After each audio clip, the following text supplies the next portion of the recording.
29 March மாதம் 2016 புதன்கிழமை நாளேடுகளில் நமது பார்வையூடாக சந்திக்கின்றோம். இன்றைய தினமும் இலங்கையில் வெளியாகியுள்ள பத்திரிகைகளின் முக்கிய செய்திகளை பார்க்க உள்ளோம். அந்த வகையில் வீரகேசரியானது தனது பிரதான செய்தியாக பாராபட்சம் வேண்டாம், நம்பிக்கை இழந்து விடுவோம் என்கிறார் சமந்தன் என்ற செய்தியை வெளியிட்டுள்ளது. நாங்கள் பாராபட்சத்துடன் நடத்தப்படுகின்றோம். சமத்துவத்துடன் நடத்தப்படாத நிலைமை தொடருமானால் நம்பிக்கை இழந்து போகும். ஆகவே சரியான விடயங்களை மேற்கொள்வதற்கு அரசாங்கம் தாமதிக்க கூடாது. அதற்கான தருணம் தற்போது ஏற்பட்டுள்ளது என எதிர்க்கட்சி தலைவரும் தமிழ் தேசிய கூட்டமைப்பின் தலைவருமான சம்பந்தன் நேற்று சபையில் தெரிவித்ததாக இந்த செய்தி வெளியாகியுள்ளது. தமிழ் முஸ்லிம் மக்களுக்கு இழைக்கப்பட்ட கொடூரமே நான் மீண்டும் அரசியலில் களமிறங்க காரணம். என்னை பைத்தியக்காரியாக மகிந்த முயற்சித்தார் என்கிறார் சந்திரிகா என்ற செய்தியும் இன்றைய வீரகேசரியில் வெளியாகியுள்ளது. எனது ஆட்சி காலத்தின் பின்னர் அரசியல் செயல்பாடுகளுக்கு முற்றுப்புள்ளி வைக்கும் தீர்மானத்தின் அடிப்படையிலேயே செயல்பட்டேன். ஆனால் மஹிந்த ராஜபக்ஷவின் ஆட்சி காலத்தில் சிறுபான்மை இனமான தமிழ் முஸ்லிம் மக்களுக்கு இழைக்கப்பட்ட கொடூர தன்மையுடைய சர்வாதிகார செயல்பாடுகளை சகித்துக் கொள்ள முடியாமையினாலும் எமது நாட்டை அழிவு பாதையிலிருந்து மீட்டெடுக்கும் நோக்குடனுமேயே மீண்டும் அரசியலில் இறங்கினேன் என முன்னாள் ஜனாதிபதி சந்திரிகா பண்டாரநாயக்க குமாரதுங்க தெரிவித்துள்ளதாக இந்த செய்தி வெளியாகியுள்ளது. மலையக செய்திகள் பக்கத்தில் மலையக கல்வியின் மலர்ச்சியை குழப்புவதற்கு முற்படக்கூடாது, ராஜாராம் கூறுகின்றார் என்ற செய்தி வெளியாகியுள்ளது. மலையக கல்வியின் மறுமலர்ச்சி ஏற்பட வேண்டும். அதற்கான வேலை திட்டங்களை அரசாங்கமும் கல்வி அமைச்சும் மேற்கொண்டு வரும் இவ்வேளையில் அதனை குழப்புவதற்கு அரசியல்வாதிகள் முற்படக்கூடாது என மத்திய மாகாண சபை உறுப்பினர் ஆர் ராஜாராம் தெரிவித்தார் என இந்த செய்தி பிரசுரிக்கப்பட்டுள்ளது. வீரகேசரியின் ஆசிரியர் தலையங்கமானது இனவாத செயல்பாடுகளை கைவிடுங்கள் என்று வெளியாகியுள்ளது. நாட்டின் அரசியல் வரலாற்றில் நீண்ட காலத்தின் பின்னர் புரையோடி போயிருக்கும் தேசிய இனப்பிரச்சினைக்கு சகலரும் ஏற்றுக்கொள்ளக்கூடிய மற்றும் சகல தரப்பினரும் இணக்கப்பாட்டுடன் கூடிய அரசியல் தீர்வு திட்டம் ஒன்றை பெற்றுக்கொள்வதற்கான சந்தர்ப்பம் தற்போது ஏற்பட்டுள்ளது. குறிப்பாக தீர்க்கமான இந்த காலகட்டத்தில் இரண்டு பிரதான கட்சிகளான ஐக்கிய தேசிய கட்சியும் ஸ்ரீலங்கா சுதந்திர கட்சியும் இணைந்து தேசிய கருத்துரிமைவாத அரசாங்கத்தை அமைத்துள்ள நிலையில் தேசிய பிரச்சினைக்கு தீர்வை காண்பதற்கு அருமையான சந்தர்ப்பம் கிடைத்துள்ளது. இவ்வாறான சூழ்நிலையில் தொடர்ச்சியாக இனவாத கருத்துக்களை பரப்பி வருகின்ற இனவாத சக்திகளும் யதார்த்தத்தை உணர்ந்து செயல்படுவதற்கு முன்வர வேண்டும் என வலியுறுத்தி இந்த ஆசிரியர் தலையங்கம் வெளியாகியுள்ளது. அடுத்து இன்றைய தினக்குரல். வட் 15% அதிகரிப்பு, 29 வருடங்களின் பின் மூலதன ஆதாய வரி அறிமுகம், கடன் பொறியில் இருந்து நாடு மீண்டெழுவது அவசியம் என்கிறார் பிரதமர் என்ற செய்தியை தனது பிரதான செய்தியாக வெளியிட்டுள்ளது. பெறுமதி சேர் வரியை அதிகரிக்கும் அரசாங்கம் மூலதன ஆதாய வரியையும் அமுல்படுத்த போவதாக நேற்று செவ்வாய்க்கிழமை அறிவித்திருக்கின்றது. கடன் பொறியில் இருந்து நாடு மீண்டெழுவது அவசியம் என பிரதமர் ரணில் விக்ரமசிங்க இது தொடர்பாக நேற்று பாராளுமன்றத்தில் தெரிவித்திருக்கின்றார் என இந்த செய்தி தொடர்ந்து செல்கின்றது. தினக்குரலின் இன்னும் ஒரு செய்தியாக காணாமல் போனோர் தொடர்பாக உறவினர்கள் சாட்சியம் அளித்துள்ள நிலையில் அரசிடம் கைவசம் உள்ள திட்டம் என்ன? சம்பந்தன் சபையில் கேள்வி என்ற செய்தி பிரசுரிக்கப்பட்டுள்ளது.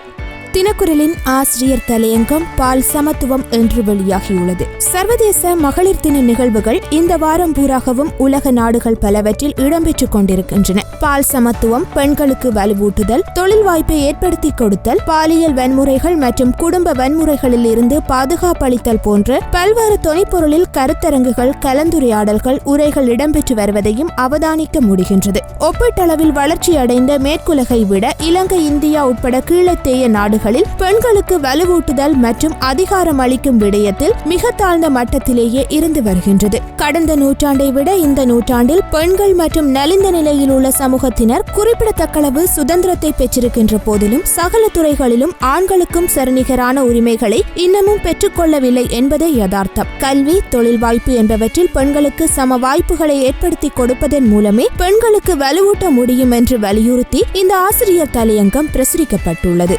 அடுத்து சுடரொளியின் பிரதான செய்தியாக அரசியல் கைதிகளை தடுத்து வைத்திருப்பது நியாயமற்ற செயல். ஐநாவுக்கு வழங்கிய வாக்குறுதியை அரசுக்கு நினைவுபடுத்தினார் எதிர்க்கட்சி தலைவர். நியாயமானதை செய்ய தயங்கக்கூடாது என்றும் ஆலோசனை என்ற செய்தி பிரசுரிக்கப்பட்டுள்ளது. பயங்கரவாத தடை சட்டம் நீக்கப்படும் என்று ஐநா மனித உரிமைகள் பேரவையில் அரசு உறுதியளித்து 5 மாதங்கள் கடந்துள்ள நிலையில் அந்த சட்டத்தின் கீழ் தமிழ் அரசியல் கைதிகள் தடுத்து வைக்கப்பட்டுள்ளதானது நியாயமற்ற செயலாகும் என்று நாடாளுமன்றத்தில் நேற்று சுட்டிக்காட்டினார் தமிழ் தேசிய கூட்டமைப்பின் தலைவரும் எதிர்க்கட்சி தலைவருமான சம்பந்தன் என இந்த செய்தி பிரசுரிக்கப்பட்டுள்ளது. சுடரொளியின் ஆசிரியர் தலையங்கமானது அரசுக்கு அபகீர்த்தி ஏற்படுத்தும் பாதாள உலக கோஷ்டிகள் என்று வெளியாகியுள்ளது. சமீப நாட்களாக மேல் மாகாணத்தில் அதிகரித்து வரும் துப்பாக்கிச்சூட்டு சம்பவங்களை அடுத்து பாதாள உலக கோஷ்டிகளை கட்டுப்படுத்துவதற்கான நடவடிக்கைகள் ஜனாதிபதியால் மேற்கொள்ளப்பட்டு வருகின்றன. மேல் மாகாணத்திலும் தென் மாகாணத்திலும் சுமார் 15 பாதாள உலக கோஷ்டிகள் இயங்கி வருகின்றன என்று தெரிவிக்கப்படுகின்றது. இக்கோஷ்டிகள் பல்வேறு சமூக விரோத செயல்களில் ஈடுபட்டு வருகின்றன என்று போலீசார் தெரிவிக்கின்றனர். சமாதானத்தை விரும்பும் மக்களுக்கு அச்சுறுத்தலாக இருந்து வரும் இவர்களை கட்டுப்படுத்துவது அல்லது அழித்து விடுவது மைத்ரி ரணில் அரசு பதவியேற்று குறுகிய காலத்தில் எதிர்நோக்கும் பிரச்சினைகளில் ஒன்றாக விளங்குவதாக இந்த ஆசிரியர் தலையங்கம் வெளியாகியுள்ளது. அடுத்து இன்றைய உதயனில் ஜனாதிபதியின் முடிவுடன் இன்று கைதிகளை சந்திப்பார் ஆளுநர். போராட்டத்தில் ஈடுபட்டுள்ளவர்களிடம் அவரே நேரில் தெரிவிப்பு என்ற செய்தி பிரசுரிக்கப்பட்டுள்ளது. உணவு தவிர்ப்பில் ஈடுபட்டுள்ள தமிழ் அரசியல் கைதிகள் 14 பேரையும் ஜனாதிபதியின் அனுமதியுடன் வடக்கு மாகாண ஆளுநர் ரெஜினோட் கூரே நேற்று சென்று பார்வையிட்டுள்ளார். அத்துடன் ஜனாதிபதியை சந்தித்து கைதிகள் விடயத்தை எடுத்து கூறி நல்ல பதிலுடன் இன்று புதன்கிழமை பிற்பகல் மீண்டும் சந்திப்பதாக கைதிகளிடம் உறுதி வழங்கி சென்றுள்ளார் என்று போராட்டத்தில் ஈடுபட்டவர்களின் உறவினர்களால் தெரிவிக்கப்பட்டுள்ளதாக இந்த செய்தி வெளியாகி வலம்புரியில் பொதுமக்களின் கடும் எதிர்ப்பால் கைவிடப்பட்டது காணி சுவீகரிப்பு என்ற செய்தி பிரசுரிக்கப்பட்டுள்ளது. வலிவடக்கு சேத்தான்குளம் பகுதியில் உள்ள தேவாலயத்திற்கு சொந்தமான காணியினை கடற்படை தனது தேவைக்காக சுவீகரிக்க மேற்கொண்ட நடவடிக்கைகள் பொதுமக்களின் கடும் எதிர்ப்பினால் கைவிடப்பட்டுள்ளதாக இந்த செய்தி வெளியாகியுள்ளது. அடுத்து ஆங்கில நாளேடான டெய்லி மிரர் நாளேட்டில் ஐக்கிய மக்கள் சுதந்திர முன்னணியின் பொதுச் செயலாளராக அமரவீர நியமனம் என்ற செய்தி வெளியாகியுள்ளது. ஐக்கிய மக்கள் சுதந்திர முன்னணியின் புதிய பொதுச் செயலாளராக மீன்பிடித்துறை அமைச்சர் மஹிந்த அமரவீர நேற்றைய தினம் தெரிவு செய்யப்பட்டதாக இந்த செய்தி வெளியாகியுள்ளது. சிங்கள நாளேடான லங்காதீப நாளேட்டில் யோஷிதவின் பிணை தொடர்பில் எதிர்வரும் 14ஆம் தேதி தீர்மானம் என்ற செய்தி பிரசுரிக்கப்பட்டுள்ளது. கைது செய்யப்பட்டு விளக்கமறியலில் வைக்கப்பட்டுள்ள முன்னாள் ஜனாதிபதி மஹிந்த ராஜபக்ஷவின் மகன் யோஷித ராஜபக்ஷ உள்ளிட்ட ஐவருக்கு பிணை வழங்குவதா இல்லையா என்ற தீர்மானத்தை எதிர்வரும் 14ஆம் தேதி திங்களன்று வழங்குவதாக கொழும்பு மேல் நீதிமன்றம் நேற்று அறிவித்துள்ளதாக இந்த செய்தி பிரசுரிக்கப்பட்டுள்ளது. இன்றைய பத்திரிகைகளில் வெளியாகியுள்ள இந்திய செய்திகள் பக்கத்தில் எனது மரணம் இலங்கை தமிழர்களுக்கான விடுதலையாக அமையட்டும், மதுரை அருகே தற்கொலை செய்து கொண்ட அகதியின் கடைசி குரல் என்ற செய்தி பிரசுரிக்கப்பட்டுள்ளது. மதுரை மாவட்டம் திருமங்கலம் அருகே உச்சப்பட்டியில் உள்ள அகதிகள் முகாமை சேர்ந்த ரவீந்திரன் என்பவர் அங்குள்ள உயர் அழுத்த மின்கோபுரத்தில் ஏறி கீழே குதித்து தற்கொலை செய்தார். அப்போது எனது மரணம் இலங்கை தமிழர்களுக்கான விடுதலை என சொல்லிவிட்டு அவர் கீழே குதித்து தற்கொலை செய்து கொண்டார் என இந்த செய்தி பிரசுரிக்கப்பட்டுள்ளது. உலக செய்திகள் பக்கத்தில் பயங்கரவாத தாக்குதல் அச்சுறுத்தலால் பிரிட்டனில் பாதுகாப்பு அதிகரிப்பு என்ற செய்தி பிரசுரிக்கப்பட்டுள்ளது. பிரிட்டனின் சில பகுதிகளில் IS பயங்கரவாத தாக்குதல் அச்சுறுத்தல் விடுக்கப்பட்டிருக்கும் நிலையில் முக்கிய நகரங்களில் பாதுகாப்பு நடவடிக்கைகள் பலப்படுத்தப்பட்டுள்ளதாக இந்த செய்தி பிரசுரிக்கப்பட்டுள்ளது.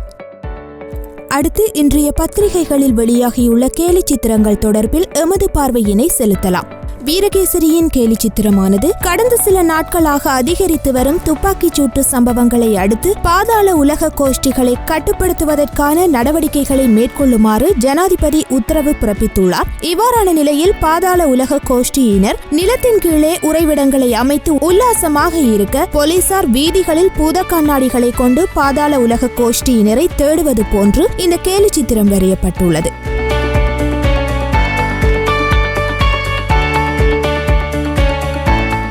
தினக்குரலில் சமீப நாட்களாக மேல் மாகாணத்தில் அதிகரித்து வரும் துப்பாக்கிச் சூட்டு சம்பவங்களுக்கு காரணமான பாதாள உலக கோஷ்டிகள் மீது அரசின் எதிர்ப்பு நடவடிக்கைகள் அதிகரித்துள்ளதை சித்தரிப்பது போன்ற கேலி சித்திரம் வரையப்பட்டுள்ளது.